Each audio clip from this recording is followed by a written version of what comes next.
जय जय श्री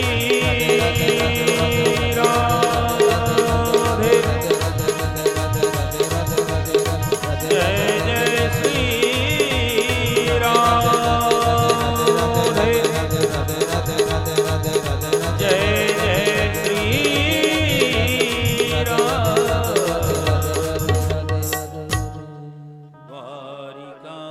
धीस की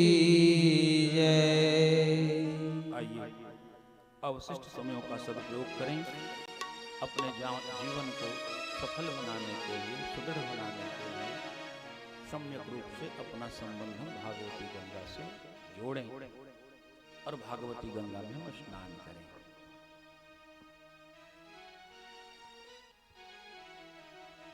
ये मानव तन जो मिला है ना,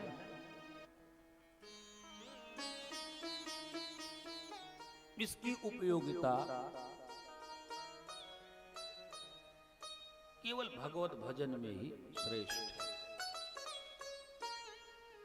मनुष्य के अलावा जितने भी जीव जंतु हैं उनकी कुछ न कुछ उपयोगिता अवश्य है, पर मानव तन की उपयोगिता केवल भगवत भजन में है। हाथिन के दांतन के खिलौने बने भांति भांति, मृगा की खाल तपस्विन मन भाई है। गैंडे की खाल को बांधत हैं सिपाही जन, बकरी की खाल थोड़ा पानी भर लाई है।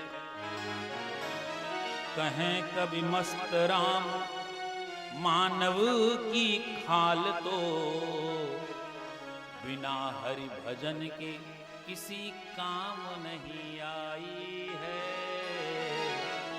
बिना हरि भजन के किसी काम नहीं आई। हाथी के दांतों के कई तरह के खिलौने बन गए, उसकी उपयोगिता इसमें हो गई। मृगा की जो खाल है वो तपस्वियों को बड़ी प्रिय है, और उस मृग चर्म पे बैठ करके तप करते हैं, तो उस मृग के शरीर की सार्थकता हो। और गहने की खाल से सिपाही जन अपने कमरबंद को बनवाते हैं। बकरी की खाल से पहले तो था, अब वो तो समय निकल गया, अब तो बटन दबाओ पानी निकलता है। और नहीं तो जलाशय से जल निकालने का एक साधन हुआ करता था। लेकिन मनुष्य की जो खाल है ना, ये बिना भगवत भजन के सफल नहीं होने वाली। खूब धन कमाओ, खूब पुरुषार्थ करो, इज्जत प्रतिष्ठा मान सम्मान जगत की जो चीजें हैं सबको अर्जित करो, लेकिन साथ में भगवान की भक्ति करते चलो। और भक्ति करने का वो कोई समय की प्रतीक्षा न करो। प्रहलाद जी जब भक्ति का उपदेश करने लगे दैत्य बालकों को, तो हिरण्यकश्यप बड़ा रुष्ट हुआ। तो कुछ दैत्य बालकों ने प्रहलाद जी को सलाह दी कि काहे परेशान होते हो, जब तुम्हारे पिताजी विरोध करते हैं तो भक्ति करना बंद कर दो। तो प्रहलाद जी कह रहे भक्ति बंद कर देंगे तो करेंगे कब? बोले जब तुम्हारे पिताजी मर जाएंगे तब भक्ति करना। प्रहलाद जी कहते नहीं, कौमारम आचरेत प्राज्ञो, भागवत महापुराण सप्तम स्कंद। कौमारम आचरेत प्राज्ञो धर्मान भागवतानिह। बोले भक्ति करनी है तो कुमारावस्था से ही उसकी आदत डालो। और जिसने कुमारावस्था से ही भगवत भक्ति करने का प्रयास किया उसकी जवानी संभल जाती है, और जिसकी जवानी संभल गई उसका वृद्धावस्था भी सुधर जाता है। इसलिए कौमारम आचरित प्राज्ञ, भगवान की भक्ति कुमारावस्था से करनी चाहिए। और जिन लोगों को ऐसा लगता है कि गृहस्थ में रह करके भक्ति करना कठिन है, तो भगवान कृष्ण के चरित्र को देखें। कल की कथा के प्रसंग में भगवान ने विवाह किया, प्रथम विवाह भगवान का संपन्न हुआ महारानी रुक्मिणी जी के साथ। 4 आश्रमों का उल्लेख आया है, गृहस्थ, ब्रह्मचर्य, वानप्रस्थ और सन्यास। 4 वर्ण हैं, ब्राह्मण, क्षत्रिय, वैश्य और शूद्र। इन 4 वर्णों के लिए इन 4 आश्रमों की व्यवस्था की गई। ब्राह्मण जब चतुर्थ पन में पहुंचे तो ब्राह्मण को सन्यास लेना चाहिए। अब सन्यास शब्द के 2 अर्थ हैं। पहला तो एक है दंडधारी बन जाना, त्रिदंडी बन जाना, महात्मा बनना, सन्यासी बनना। और दूसरा अर्थ यह है कि सम्यक रूप से सांसारिक वासनाओं से ही न्यास कर देना चाहिए। ऐसा अगर कोई व्यक्ति हो जो संसार में रह करके, गृहस्थ में रह करके अगर उसने वासनाओं का सर्वथा त्याग कर दिया, तो उससे बड़ा कोई सन्यासी हो ही नहीं सकता है। सन्यास लेने के बाद अगर कोई व्यक्ति पूरे एक अहोरात्र में दिन रात मिला के 24 घंटे में अगर 23 घंटे भगवान का भजन करे और 1 घंटे केवल प्रपंच कर दे, तो उसका 23 घंटे का भजन व्यर्थ हो गया। लेकिन गृहस्थ में रह करके अगर हम 23 घंटे प्रपंच करें और कोई 1 घंटे भगवान का भजन कर लें, तो भगवान प्रसन्न हो जाते हैं। देखो देखो कितना मेरा भक्त है, इसने 1 घंटे तो हमारे लिए निकाले। हड़िया बार एसोसिएशन के पूर्व महामंत्री श्री सुरेश उपाध्याय जी यहाँ पे आए हुए हैं, आपका स्वागत है। बहुत दिनों से संदेशा सुन रहे हैं कि आ रहे हैं। क्षमा प्रार्थना करने की आवश्यकता नहीं है महामंत्री जी। तो हमको विमल भैया बताए थे कि हम निमंत्रण पत्र देने गए तो कार्ड देखे तो बताए, बोले ये तो हमारे गुरु महाराज। हमने कहा हम उनके गुरु महाराज नहीं है, हमारे पिताजी उनके गुरु महाराज हैं, हम उनके गुरु महाराज नहीं है।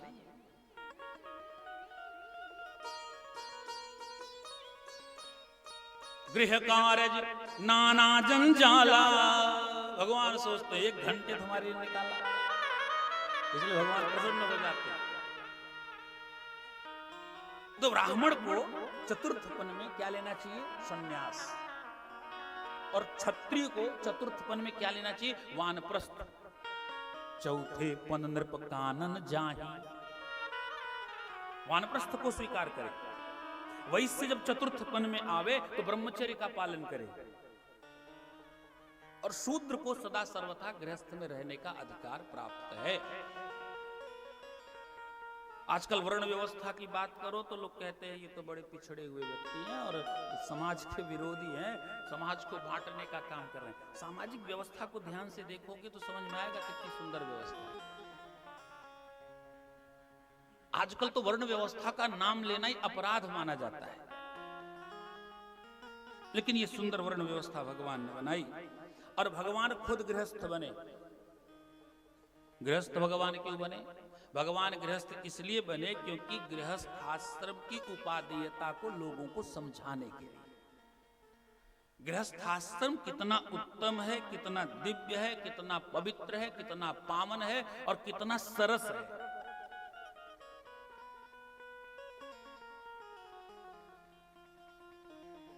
भगवान ने गृहस्थ आश्रम को स्वीकार किया, भगवान पूर्ण रूप से गृहस्थ बने।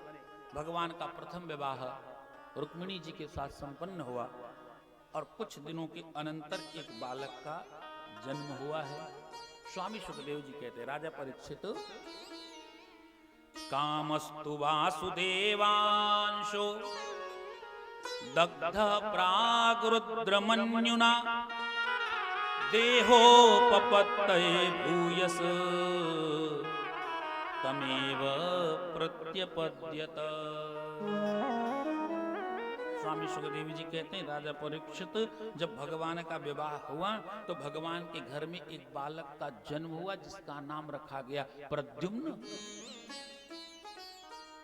लेकिन जो प्रद्युम्न था वो कामस्तु देवांशः, वो साक्षात कामदेव। कामदेव बोले, हाँ बोले वही कामदेव जिनको भगवान शिव ने अपने तृतीय नेत्र के द्वारा जला दिया था।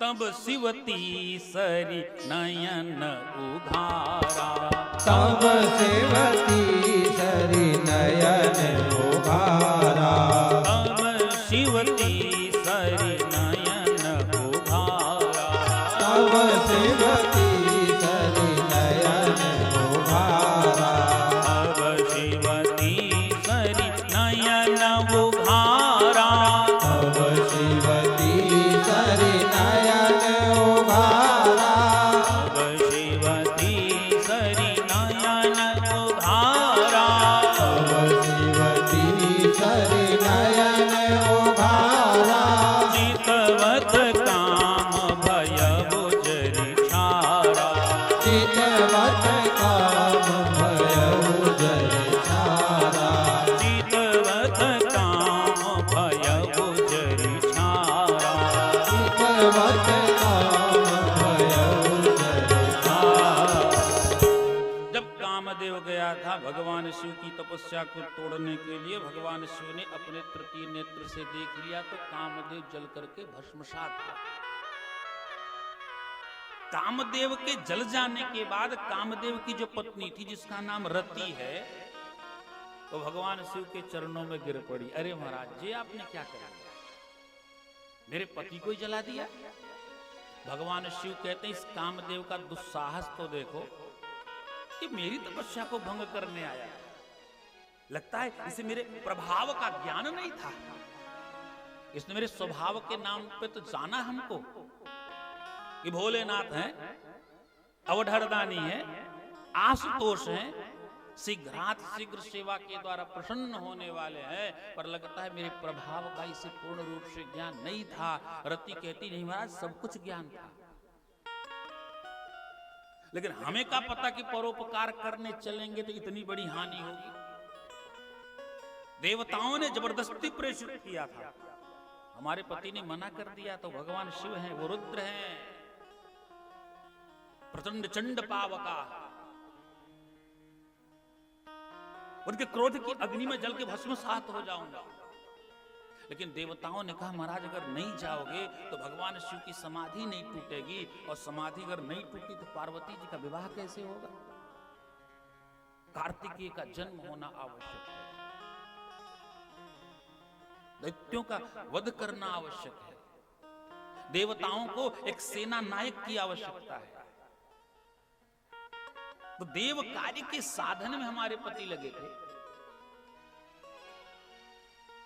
भगवान शिव ने कहा तो पहले क्यों नहीं बताया। रति ने कहा आपने पूछा कहां, आपने तुरंत अपनी तीसरी आंख को खोल दिया। रति चरणों में गिर पड़ी तो भगवान शिव ने कहा चिंता मत करो, मैं तुम्हें आशीर्वाद देता हूं। जब यदुवंश कृष्ण अवतारा, होई हरण महामहि भारा, कृष्ण तनय होई पति तोरा, कृष्ण तनय होई पति तोरा, वचन अन्यथा होई नमो। जैसे रति ने याचना की भगवान भोलेनाथ जी प्रसन्न हो गए। भगवान भोलेनाथ जी बड़े जल्दी प्रसन्न होते हैं और बड़ी जल्दी नाराज भी हो जाते हैं। इसलिए भोलेनाथ जी के बारे में लोग कहते हैं कि क्षणई रुष्टा क्षणई तुष्टा, रुष्टा तुष्टा क्षणई क्षणई।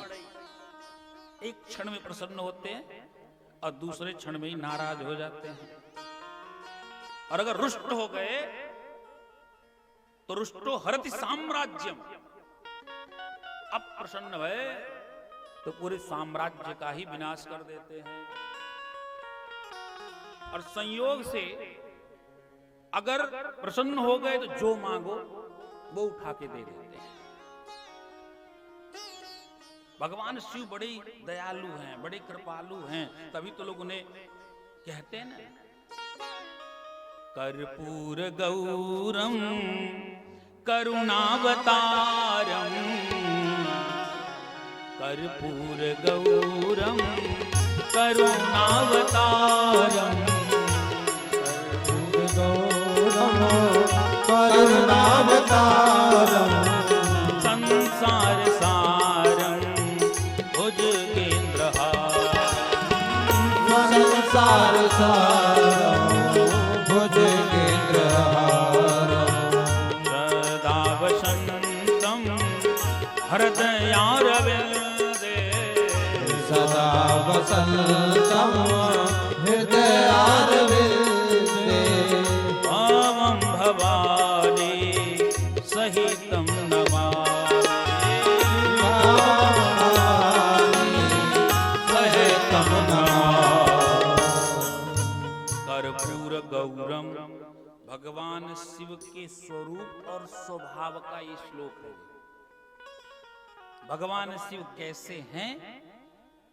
तो श्लोक कहता कर्पूर गौरम, भगवान शिव कपूर की तरह बिल्कुल श्वेत हैं, सफेद हैं।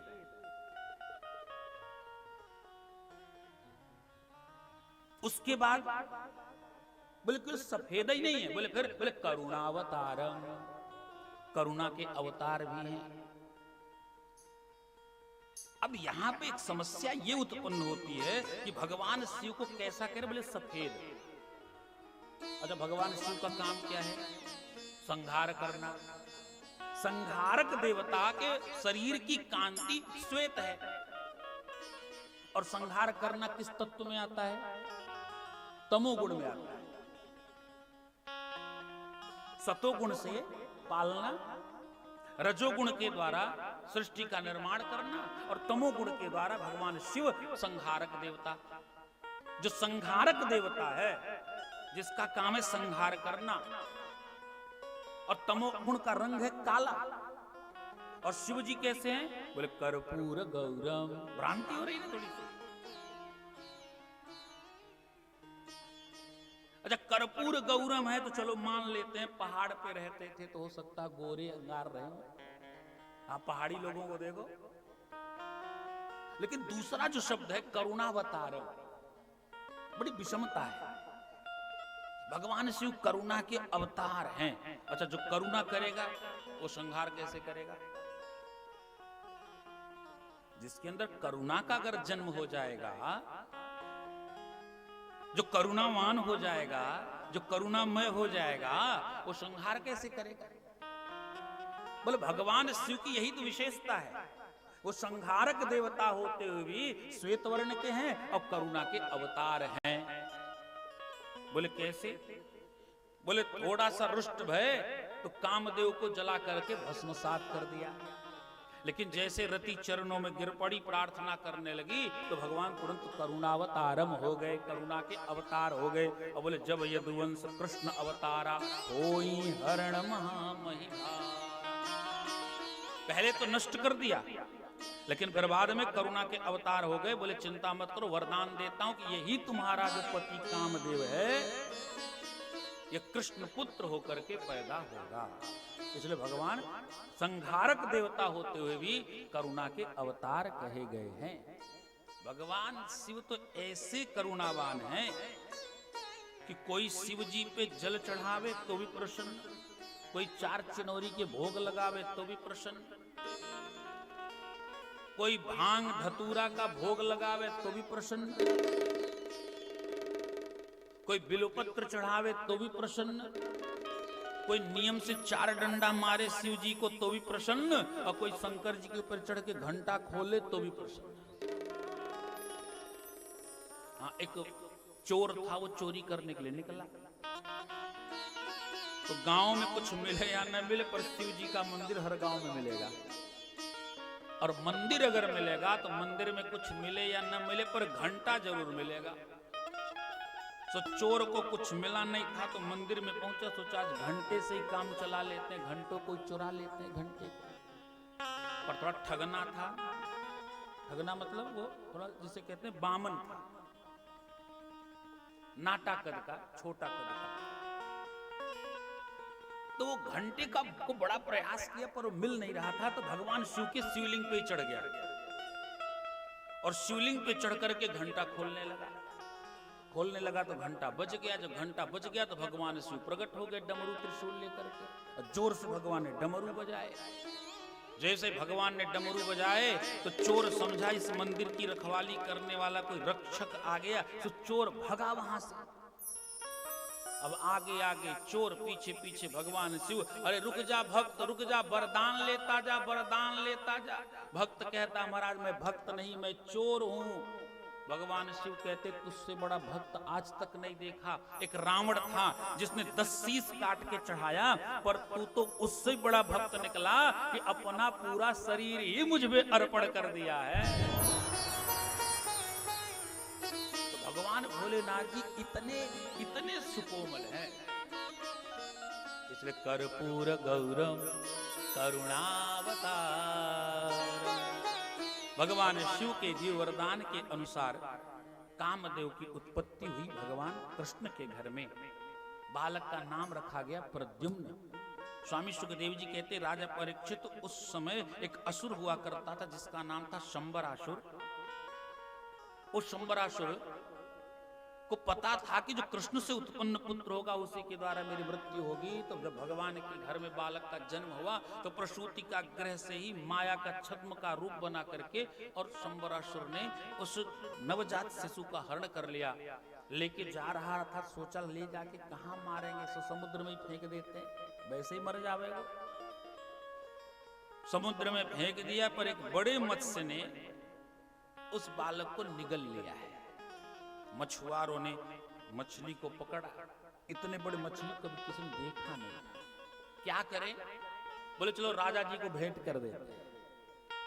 जो जिस स्वभाव का होता है उसी तरह की भेंट सामग्री भी उसे अच्छी लगती है।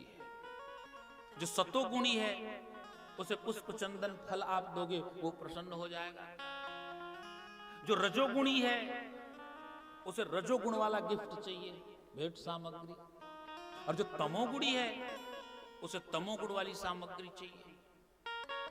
तो तमोगुणी था। अगर किसी व्यक्ति को आप भेंट दो,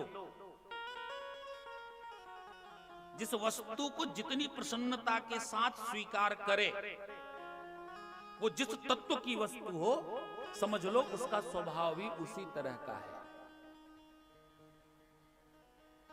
राजा बड़ा प्रसन्न हुआ, अपने रसोई मायावती को मछली को दे दिया। उसने उसके पेट को चीरा, उसमें से एक बालक निकला और बालक को अपने पास रख लेती, लालन पालन करने लगी। कुछ ही दिनों में वो बालक नौजवान हो गया। जब नौजवान हुआ तो उसने देखा कि जो मेरा लालन पालन करती है मेरी माँ होगी, लेकिन इसके हाव भाव माता के भाव का अतिक्रमण करते हैं।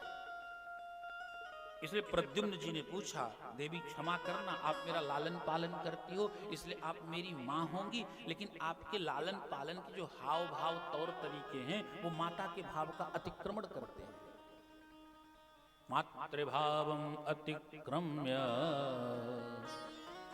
वर्तसे कामिनी यथा। आपका व्यवहार कामिनियों जैसा दिखता है।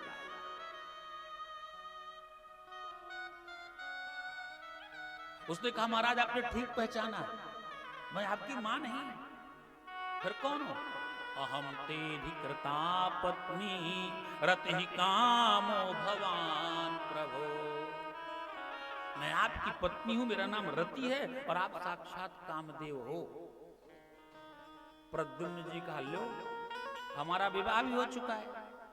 बोले रे महाराज पूर्व जन्म में आप पूर्व जन्म में कामदेव थे।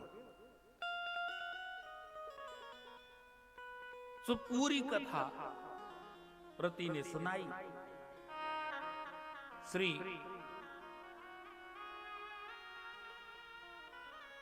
प्रद्युम्न जी ने कहा जब मेरा जन्म इस असुर के वध के लिए हुआ है तो इसका वध कर देता हूं। बोले महाराज आप इसका वध नहीं कर पाओगे। क्यों? क्योंकि माया की विद्या का बहुत जानकार है। ये कई शरीर को प्रकट कर सकता है, अचानक अपने आप को अदृश्य भी कर सकता है, और अदृश्यता के बाद पुनः प्रकट भी हो सकता है। इसलिए माया के खेल को समझना पड़ेगा। इस विद्या का दान कौन देगा? उसने कहा हम देंगे। तो सारी विद्या का ज्ञान दिया और एक दिन प्रद्युम्न जी ने संबरासुर का वध कर दिया है। संबरासुर का वध करने के बाद भगवान सीधे पहुंच गए भगवान के द्वारकापुरी में, और जब द्वारकापुरी में प्रवेश कर रहे थे प्रद्युम्न जी, तो सभी रानियां देख करके लज्जित हो गई। पर रुक्मिणी जी कहती भगवान कृष्ण से, महाराज अगर मेरा पुत्र होता तो ऐसा ही होता। भगवान ने कहा कैसी बातें करते हो, कहां वो छोटा सा नवजात शिशु, कहां ये नौजवान, संभव नहीं है। तब तक देवर्षि नारद जी आए। नारदो अकथयत सर्वं संबराहरणादिकम। देवर्षि नारद जी आए और संबरासुर के हरण से लेकर के अब तक की कथा को सुनाया है, और भगवान ने प्रद्युम्न जी को पुत्र के रूप में स्वीकार कर लिया है। राजा परीक्षित कहता है, महाराज आपने कहा रानियां लज्जित हो गई। बोले हाँ। बोले अभी तो भगवान का एक ही विवाह हुआ ना। सुखदेव जी कहते हैं, राजा परीक्षित अब तक भगवान के कुल 16,108 विवाह हो चुके। राजा परीक्षित बोला, वाह महाराज, एक विवाह की कथा सुनाते हो और 16,108 विवाह करवा देते हो। तो ज्यादा विस्तार न दो, संक्षेप में ही अन्य विवाहों की कथा हमें सुनाई। स्वामी सुखदेव जी ने कहा, राजा परीक्षित अब मैं तुम्हें भगवान के अन्य विवाहों की कथा सुनाता हूं। आसीत सत्राजितः सूर्यो भक्तस्य परमः सखा प्रीतस्तस्मै मणिं प्रादात् सूर्यस्तुष्टः शमन्तकम्। उस समय एक राजा हुआ करता था द्वारकापुरी में, जिसका नाम था सत्राजित। वो भगवान शिव का बड़ा भक्त था, नियम से भगवान सूर्य की उपासना करता, सूर्यार्घ दिया करता था, गायत्री मंत्र का जप किया करता था। भगवान शिव प्रसन्न हुए तो भगवान सूर्य प्रसन्न हुए तो उसे स्यमंतक नामक मणि प्रदान कर दिया। उस स्यमंतक मणि की विशेषता यह है कि उस मणि से सूर्य जैसा प्रकाश निकलता है, और नित्य प्रति उस मणि से 8 भार सोना प्राप्त होता है। 8 भार सोना अगर कहें वर्तमान समय में तो 2 कुंतल सोना के लगभग होता है। मणि का 8 घंटे पूजन करना पड़ता है, और वो मणि अगर सद्विवेकी सद्विचारी के पास रहे तो सद्ज्ञान के साथ साथ उसका विकास होता है। लेकिन दुर्विचारी के पास अगर वो मणि चली जाए तो उसका विनाश भी संभव है। ये मणि राजा सत्राजित को कहां से मिली? बोले सूर्य उपासना से मिली है।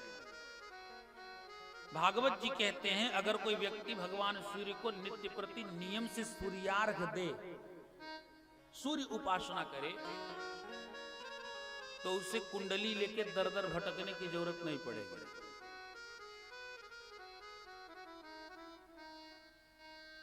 क्योंकि भगवान सूर्य जो हैं वो नवग्रहाधिपति हैं, नवग्रहों के अधिपति हैं।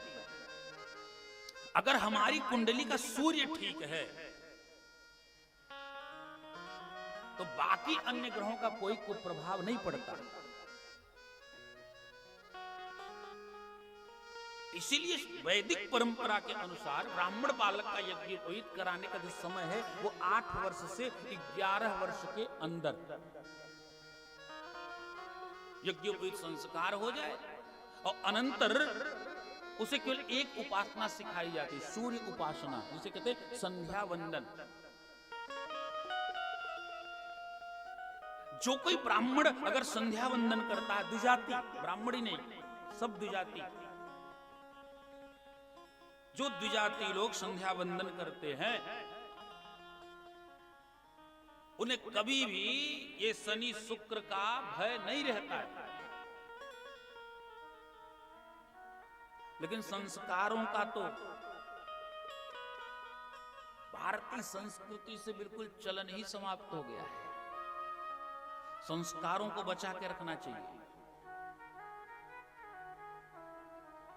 मैं कई वर्षों से लगातार प्रयास कर रहा हूं कि प्रतिवर्ष कम से कम 15-20 बालकों का यज्ञोपवीत संस्कार हो जाए। और माघ शुक्ल पक्ष वसंत पंचमी को मैं अपने आश्रम में रोही में ये आयोजन करता हूं। लोगों से बड़ी प्रार्थना करनी पड़ती, भैया अपना बालक दे दो, यज्ञोपवीत संस्कार हम करवा देंगे, उसका जो खर्च होगा वो हम देख लेंगे। लेकिन लोग, अच्छा सबकी तो बात छोड़ो, जो कर्मकांडी ब्राह्मण जन है, जो इस क्षेत्र से जुड़े हुए हैं, वो भी अपने पुत्रों का समय से यज्ञोपवीत संस्कार नहीं करवाना चाहते हैं। अभी इस वर्ष भी बसंत पंचमी पे कार्यक्रम है, वो सुप्रीम कोर्ट के वकील हैं, जराव गांव से ही हैं, शिवपति पांडे जी, उनके बच्चों का यज्ञोपवीत संस्कार होगा। और कई ब्राह्मण बालक हैं जिनके यज्ञोपवीत संस्कार होंगे। अगर ब्राह्मण बालक है, यज्ञोपवीत संस्कार समय से हो जाए और केवल सूर्य भगवान को अर्घ देने लगे, गायत्री मंत्र जपने लगे, ये गोमेद पन्ना पोखराज पहनने की आवश्यकता नहीं है। सूर्य उपासना ही श्रेष्ठ उपासना है। और भाग्य का कारक भी सूर्य है, कुंडली के अनुसार, ज्योतिष शास्त्र के अनुसार भाग्य का कारक देवता सूर्य।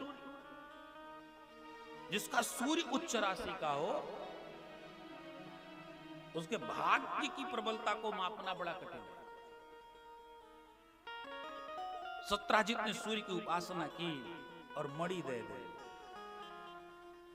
पर सत्राजित से गलती हो गई। उसके अंदर भक्ति भाव की जागृति भई और चला दिया वो द्वारकापुर भगवान श्री कृष्ण का दर्शन करने के लिए। लेकिन जब वो चलने लगा ना, तो वो जो मणि थी समंतक, उसे अपने गले में धारण कर लिया। ये सत्राजित की भूल थी। हम अगर भगवत दर्शन करने के लिए जाएं, किसी धाम में दर्शन करने के लिए जाएं, भगवान के चरणों में जावें, तो हमें अपने प्रभाव को दिखाने की आवश्यकता नहीं। हम वहां देखने जाते हैं, हम वहां कुछ दिखाने नहीं जाते। सत्राजित वो अपनी मणि को पहन के चला गया। लोगों ने देखा है तो साक्षात सूर्य भगवान आ रहे हैं, पर नहीं नहीं, ये सूर्य भगवान नहीं है, भगवान कृष्ण ने बताया नहीं नहीं, ये उनका भक्त है, नाम सत्राजित है, सिमंतक मणि है, उसका प्रकाश है। 2 भार 8 भार अर्थात 2 कुंतल सोना ये मणि देती है। सत्राजित आया, भगवान को प्रणाम किया, प्रणाम करने के बाद कुशल क्षेम भई। सत्राजित जब चलने लगा तो भगवान के कुछ मंत्रियों ने कहा, सत्राजित ये मणि तू द्वारकाधीश को दे दे। सत्राजित ने कहा नहीं नहीं, ये मणि हम नहीं दे सकते। भगवान के महामंत्रियों ने कहा, देखो ऐसी जो अमूल्य निधि होती है वो राज्य की संपत्ति होती है। अगर ये मणि तुम्हारे पास रहेगी तो जो 2 कुंतल सोना तुमको नित्य प्रति मिलता है, उससे केवल तुम्हारा विकास होगा। लेकिन अगर ये मणि राज खजाने में रहेगी और 2 कुंतल सोना नित्य प्रति राज खजाने में आएगा, तो उस राष्ट्र की उन्नति होगी, राज्य की उन्नति, उस देश की उन्नति होगी। पर सत्राजित बोला, नहीं महाराज, ये भगवान की प्रसादी है और प्रसादी को बांटा नहीं जाता है। प्रसाद जितना मिल जाए उसे प्रसन्नता के साथ ग्रहण करो। वे प्रसाद में ये न देखो ये कम है, ये ज्यादा है, ये बढ़िया वाला है, ये ठीक नहीं है। और कुछ लोग तो ऐसे होते हैं जो एक बार मिले तो संतुष्टि नहीं, दोबारा फिर लेने का प्रयास करते हैं। एक जगह कथा चल रही थी, प्रसाद बट रहा था, एक व्यक्ति लाइन लगाया था, तो दाहिना हाथ बढ़ाया, जो प्रसाद दे रहे तो उन्होंने प्रसाद दिया, तो दाहिने हाथ में प्रसाद ले लिया। वो फिर सोचा जब यहाँ इतनी भीड़ लगी है तो कौन पहचानेगा, तो दायां हाथ पीछे करके बायां हाथ आगे बढ़ा दिया। प्रसाद केवल दाहिने हाथ से लेना चाहिए, बाएं हाथ से प्रसाद ग्रहण नहीं करना चाहिए। उच्छिष्टम वाम हस्तेन, बाएं हाथ में वस्तु के आने मात्र से ही वो जूठी हो जाती है, इसलिए प्रसाद केवल दाहिने हाथ से लो। बायां हाथ बढ़ा दिया और दाहिना हाथ चुरा लिया, पीछे कर लिया, और जब बायां हाथ बढ़ाया तो संयोग से प्रसाद की टोकरी में से प्रसाद ही खत्म। और पीछे जो प्रसाद किया था हाथ से, वो पीछे कुत्ता आया, प्रसाद छीन के लेके चला गया। सो इधर से मिला भी नहीं और जो मिला था वो चला भी गया। प्रसादे सर्व दुखानाम हानिरशोपजायते, गीता जी कहती है। प्रसाद को अगर प्रसाद मान के स्वीकार करें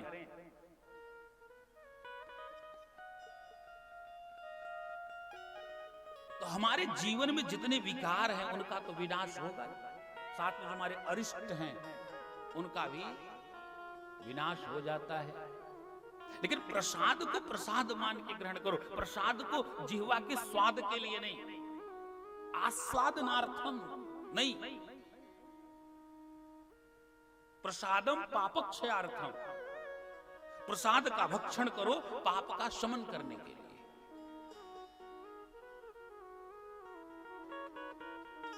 प्रसाद जब लेते हैं ना तो भावना ये रहती है, इस प्रसाद को लेने से मेरी बुद्धि शुद्ध होगी, मेरा मन शुद्ध होगा, अंतःकरण स्वच्छ हो जाएगा।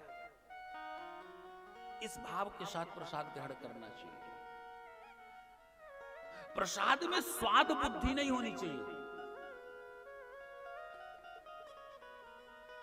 प्रसाद में स्वाद बुद्धि आने मात्र से प्रसाद की जो का जो महात्म्य है,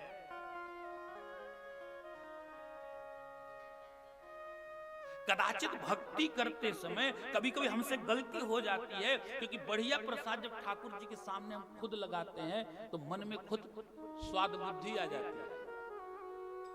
हाँ, इसके बाद अब तो चक बढ़िया ये काजू की बर्फी रबड़ी खाने को मिलेगी।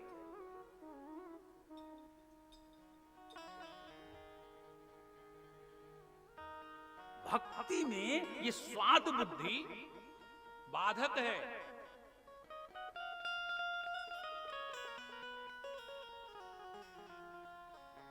इसीलिए प्रसाद बहुत कम से कम मात्रा में लेना चाहिए।